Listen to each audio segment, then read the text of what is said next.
There's a great quote from St. Josemaria Escrivá, and he talks about how wonderful and beautiful it is at our first conversion. It's important, it's beautiful when we first come to know the Lord. Mine was when I was 13.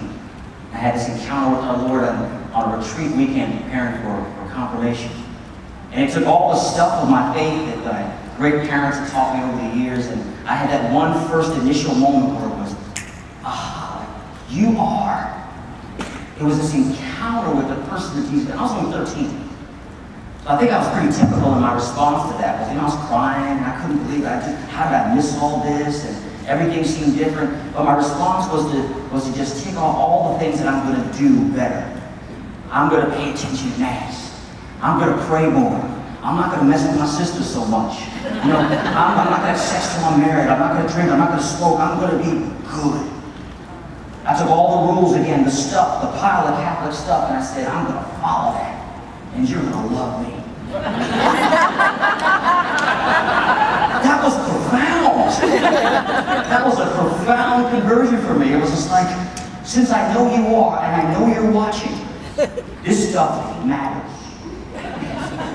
Of being on campus, I literally became the man I never thought I would be. Everything I said I wasn't going to do, that was that Christian talk about. It was the, keep it down, keep it down, keep it down. That was the second day of college. And it lasted for about 4.5 years. Now I'm still Damon, so I know there's a God. I wasn't one of those fools like, oh, there is no God, or the church says this, and I disagree with you. I wasn't stupid. I knew God existed. But I just was bargaining with him. I said, Lord, you know I'm in college. I know you know everything. So I just need 4 years off. I meet the most beautiful woman I have ever met in my life. Now I've met attractive women. There's the world of God, be praised, is full of attractive women. But I met the most beautiful woman I've ever met in my life. And in that encounter, and yes, it was Melanie, my wife. Whatever happened to her?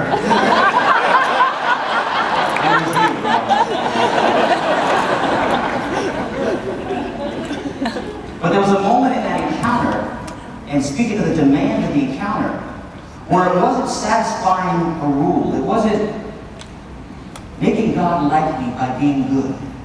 And Damon, the eternal people pleaser, wasn't just trying to please the Lord by doing all the things. I met this woman, and there was this simultaneous agony and ecstasy. An agony and an ecstasy. Because when I met her as the boy man that I was for all of those years leading up to it, so that when I met her, she was just one more girl among many that I had known before. So I had my lines, I had my little song, I could sing a little bit, I crack some jokes, and funny, because I wanted something. I wanted what I thought from her was going to be so fulfilling. And yet as I got to know her, the agony started to set in. And I remember it distinctly because this is what has animated me, really, for the last 25 years. And it was this acute sense, it was this knowing, it was just as real as I encountered at 13 before our Lord. I just knew that I was being asked something at that moment.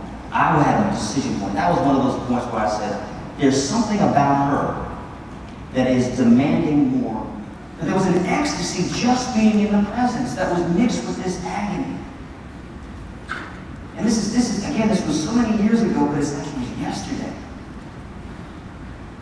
And we got to a point in our relationship, which wasn't that long, where we hit that next level of conversion and demand. Where the sense of being around her wasn't just, how you make me feel, which was still there and growing. But as I got to know her, I came to see this little girl. This girl who had these dreams, who had this hope, who had been hurt by various issues, that she would reveal her own heart to me, slowly. I hear about these people and these events and these things that shaped and hurt her. remember every time I heard those things, I remember I either said it out loud or I'd say it to myself, I'll protect you. I'll be there. Not while I'm around. I mean, these things started, and they were just like this. I didn't think about them. I didn't have them prepared. It was a sense like, who did that to you? And that ecstasy of her in a look saying, maybe you're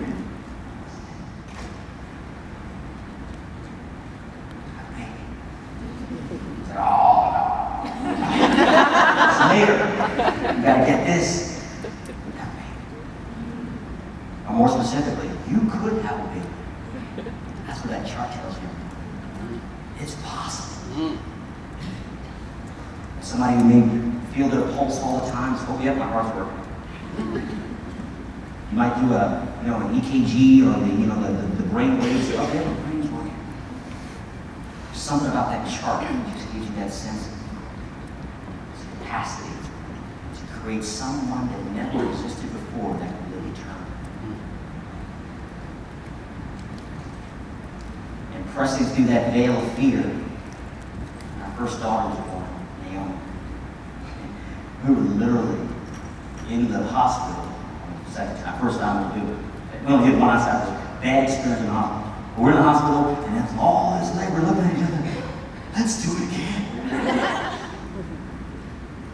And with real tears in her eyes, with a maturity that really rocked me. She kissed her baby after she delivered her and put her in the mother's arms. And I'm going through all of this angst again. You see, my demand is different than Damon's. Before, that I was used to with all the girls and with the births and with the 9 months of preparation and with us constantly talking and figuring out how we're going to do this and working out all the changes and the movements in our hearts and the fears and working them together. There's this 9 months sort of, it's going to end at some point, and the baby will be here, God willing. But it's not like that with adoption. We waited years.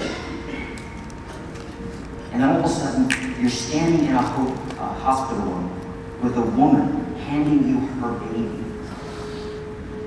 With a hope, with a terror, with a sadness, and with a joy. All of it wrapped up, all of it at once, with their own will, with their own ideas, with their own temperament, with their own personality, and trying to work this whole thing out with somebody. It's the alterity Bishop keeps talking about. It's this otherness that when you don't have the words, you're like, I just want to leave. But I don't want to leave you. And I was afraid what would happen if they didn't have that 9 months, if we didn't have that time of looking and knowing that she would look either like her or like me or both. And as a dad, I'm wondering, what if that moment doesn't happen with this baby that happened with my other babies? It's a real fear.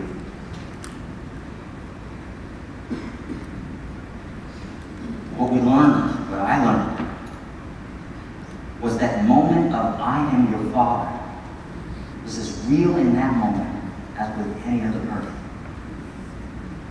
But this time is the heart of new evangelization. The transformation through an encounter with the other is where all of the ideas, concepts, and abstracts that are so beautiful in theology of the Bible, that all the things that become challenges for us to sort out the mess of it, however many years we lived, and that has to be done, that homework of the soul, that heart work, all of that is ordered toward the greater purpose of literally standing before another person and being willing to see them and to be seen by them.